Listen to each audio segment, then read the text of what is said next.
Ready to start. Yesterday we spoke about the four expressions of redemption, and we had mentioned the Balaturim writes that each one of the expressions of redemption corresponds to one of the exiles. Votsesi corresponds to Goldes Bovel, to the exile, the Babylonian exile. Vitzalti corresponds to the Median Persian exile. The Goalti corresponds to the Greek exile, which was during the Second Temple period. For Lokachti, and I will take you as my people, that corresponds to the Edomite exile. And the Baal Turim says, if you have the Mikros Gedolos Chumash, what is the connotation Lokachti? It's a very strong term. I will take it, Lokachti b'chazoka. I will take it with force. I will take you with force, meaning the exile being such a lengthy exile, the only way we could be extricated from this exile, Hashem has to take us with force away from the Edomites. That's Lokachti. So I had mentioned, the question is, these four expressions have to do with leaving Egypt. What relevance does it have to the four exiles? So I had mentioned yesterday, the Ramchal, in one location, cites the Zohar, where Reb Shimon Yochai says that initially we were supposed to be in Egypt for 400 years.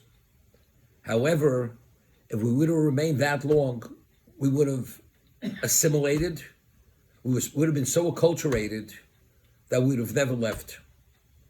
As it was, we were at the Memteh Sharei Tumah, with the 49th level of spiritual purity. If we would have stayed a moment longer, we would have gone into spiritual oblivion. So we were only able to leave because we left at that moment. But factually, there was a balance of 190 years, meaning there was a level of impurity in us which had to be purged.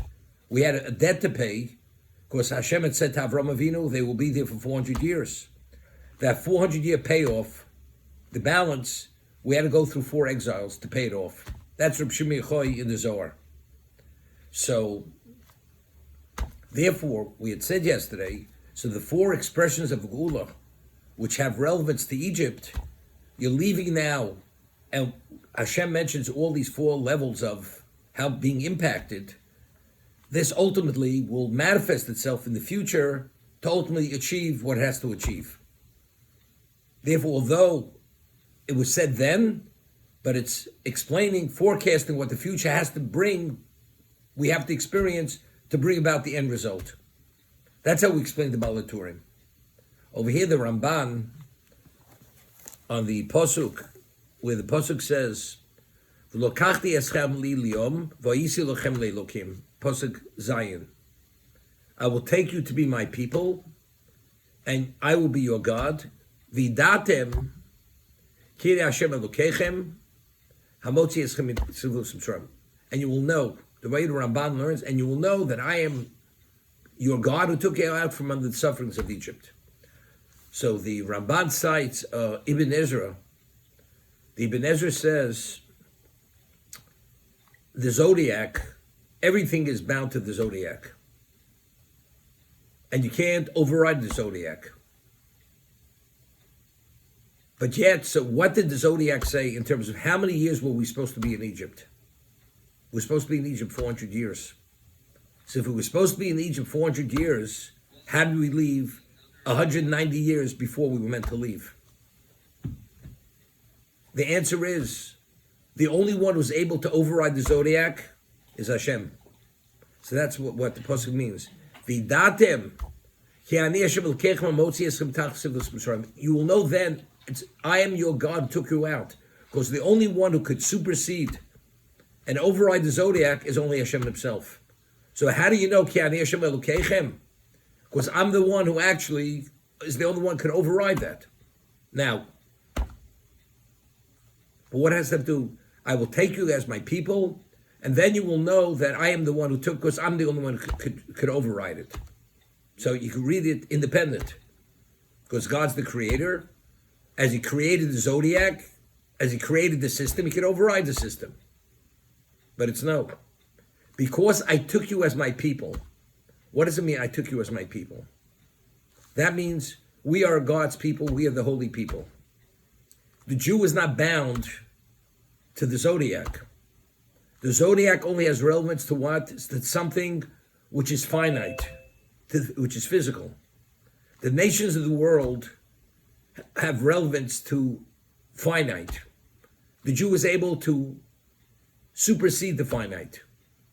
Because we are the Goy Kodosh, because we are part of God's system.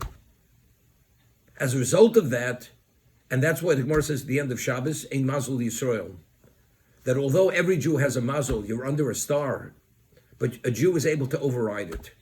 As Tosa says over there, if a Jew has exceptional schus, merit, or through tfilas rabim, through the supplications of the tzibur, the Jew is able to override the Zodiac. But why? Ki ani Hashem Elokechem. So that goes hand in hand.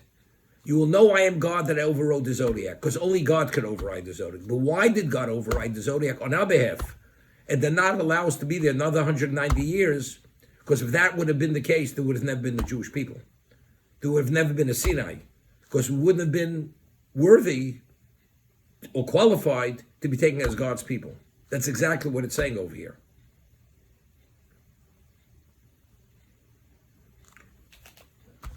Rabbi.